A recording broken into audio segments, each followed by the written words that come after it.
ఇంకా ఆపరా మీరు? సుప్రీంకోర్టు ఇచ్చిన తర్వాత అపవిత్రం చేశారనా? ఎందుకు చెప్పాలి క్షమాపణలు? ఎవడు చెప్పాలా? జగన్మోహన్ రెడ్డి వచ్చి క్షమాపణలు చెప్పాలా? వాడెవడు? వైవి సుబ్బారెడ్డి వచ్చి క్షమాపణలు చెప్పాలా? భూమన కరుణాకర్ రెడ్డి క్షమాపణలు చెప్పాలా? చిన్నజీఆర్ స్వామి, పెద్దజీఆర్ స్వామి ఎందుకు చెప్తారు నీకు క్షమాపణలు? మనోభావాలు చాలు. మర్యాదగా మాట్లాడు.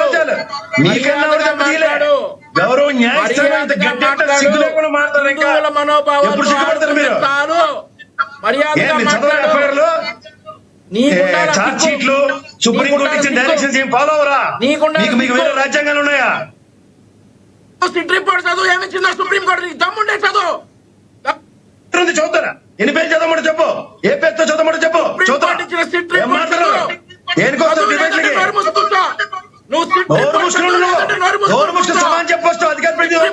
హిందువులకు క్షమాపణ చెప్పవచ్చు. ఎవడ హిందూ మనోభావాలు ఎవరో మీకు ఇచ్చారు?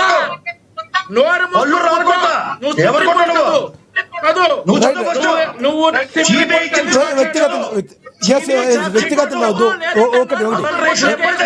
ఒకటి ప్రసాద్ గారు కాసేపు ఆగండి. వంశీ గారు ప్రసాద్ గారు ప్లీజ్.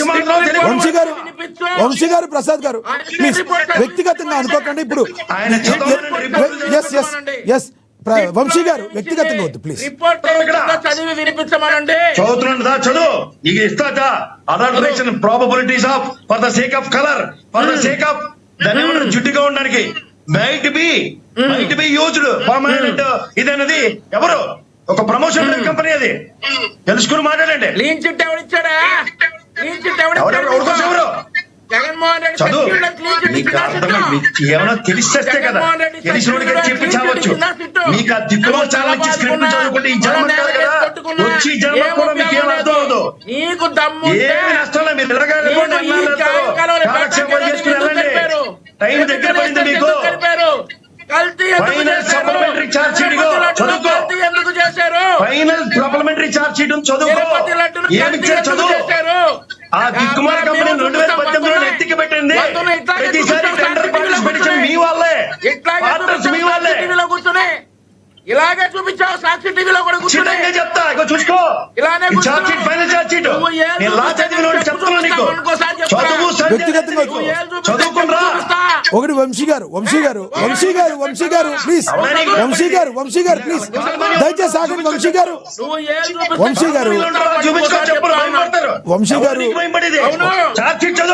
ప్రసాద్ గారు వంశీ గారు ఎస్ వంశీ గారు ప్రసాద్ గారు వంశీ గారు వ్యక్తిగతంగా అవుతూ ప్లీజ్. వంశీ గారు టాపిక్ లోకి వచ్చేయండి. వంశీ గారు టాపిక్ లోకి వచ్చేయండి ప్లీజ్. సరే, అన్ని బయటపడినాయి. సిట్టు మొత్తం చెప్పింది. జగన్మోహన్ రెడ్డి సచివుడు అని చెప్పలా. సిట్టు జగన్మోహన్ రెడ్డి సచివుడు సుప్రీంకోర్టు ఇచ్చింది కూడా చదవడం రాకపోతే ఏం చేస్తారు? సిబిఐ ఫైనల్ ఛార్జ్ షీట్ సుప్రీంకోర్టుకి ఫైల్ చేసింది. నీది పెద్ద ఫోన్ కదా, చదువు. చాట్లాగా ఉంటుంది, చదువుకు. నేను ఎన్డీటీవీ రిపోర్ట్ నాదే చూద్దాం. సప్లిమెంటరీ మీరు తయారు చేసిన ఫ్యాబ్రికేటెడ్ రిపోర్ట్లు, మీ దిక్కుమాల రిపోర్ట్లు మీ దగ్గర ఉంటాయి. నా దగ్గర వెళ్ళాలమ్మా. నీకు తెలిసింది లేదు, లేదు.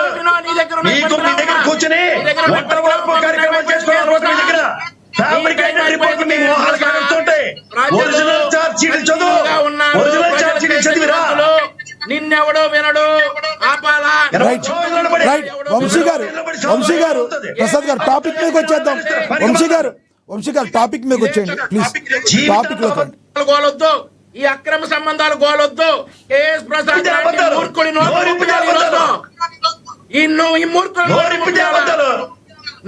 ఈ రోజు హిందువులు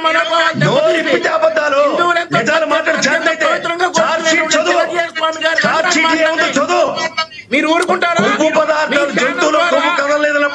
మీరు మొదట మాట్లాడింది హిందువులు దైవాంశ సంబూతులుగా కొలిచేటటువంటి చిన్నజీఆర్ స్వామి గారిని, పెద్దజీఆర్ స్వామి గారిని ఇష్టానుసారం మాట్లాడుతుంటే మీ ఛానల్లో మీరు ఊరుకుంటారా? నువ్వు కొనుక్కో కూర్చొని లక్ష్మీనారాయణ ఎవరు ఒక్కటి అండి, ఎవరిని కూడా కించపరచకూడదు. ప్రసాద్ గారైనా వంశీ గారైనా ఎవరైనా హుందాగా మాట్లాడుకోవాలి. ఎవరు కించపరిచారు, ఎవరు ఊరుకోరు, ఎవరు కించపరిచే ఉద్దేశాలు ఎవరికి ఉండవు. రైట్. ప్రసాద్ గారు మీరు పెద్దలు ఇలా మాట్లాడకూడదు. ఎందుకు గట్టిగా మాట్లాడుతున్నారు ప్రసాద్ గారు?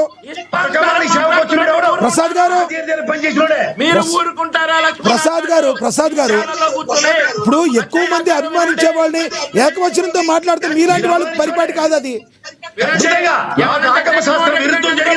మీరు ప్రసాద్ గారు వేరే వాళ్ళ మనోభావాలు దెబ్బతినేటట్టు మీరు అలా ఒకేసారి ఏకవచనంతో మాట్లాడితే ఎలా చెప్పండి? తప్పది. దేవదేవుడి యొక్క ప్రసాదం ఎవరు ఎవరికి ఊరుకోమండి.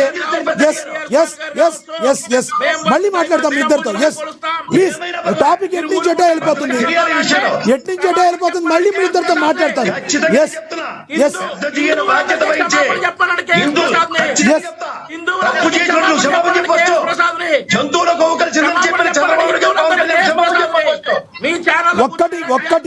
ఒక్కటి ప్రసాద్ గారు వంశీ గారు ప్రసాద్ గారు వంశీ గారు ఒక్కటి గుర్తుంచుకోవాలి. ఎవరిని కూడా వ్యక్తిత్వ హననం చేయకూడదు. ప్రసాద్ గారు మీరు కూడా ఇందాక చిన్నజీయర్ స్వామిని గడి తింటున్నారా, గడికి పళ్ళిదవుతున్నారా మాట్లాడారు. అది కొంతమందికి నచ్చదు సార్. మీరు కూడా అలా మాట్లాడకూడదు కదా ప్రసాద్ గారు. చిన్నజీయర్ స్వామి, పెద్దజీయర్ స్వామి దైవాంశ సంభూతులు.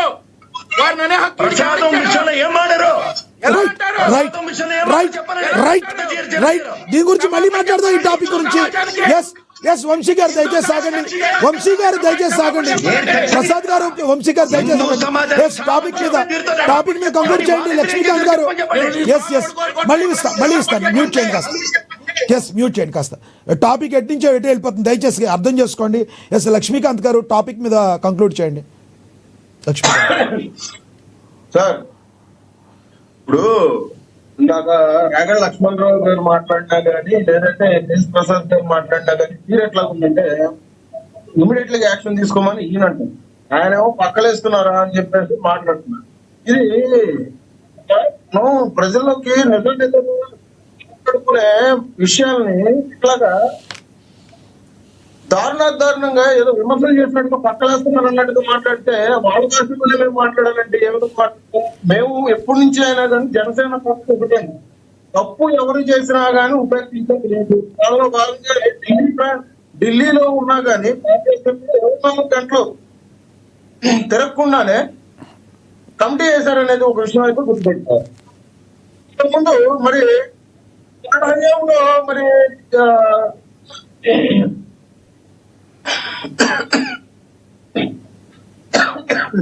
జగన్మోహన్ రెడ్డి గారు ఎటువంటిది మరి నిర్ణయాలు తీసుకున్నారు గవర్నమెంట్ కానీ, అవంతి విషయంలో కానీ, ఎన్ని విషయంలో మరి నాకు చెప్పారు కదా, వాళ్ళకి ఎటువంటి పదవులు వచ్చినాయని చెప్పేసి వంశీ గారు చెప్పారు కదా. మరి అట్లాంటప్పుడు ఇంకో మాట మరి మన రాగడ లక్ష్మణరావు గారు అమ్మటాలకు సంబంధించిన వ్యక్తులు ఎవరైనా కానీ కోసం ఏ ఆడపిల్లైనా బయటకు వచ్చిందంటే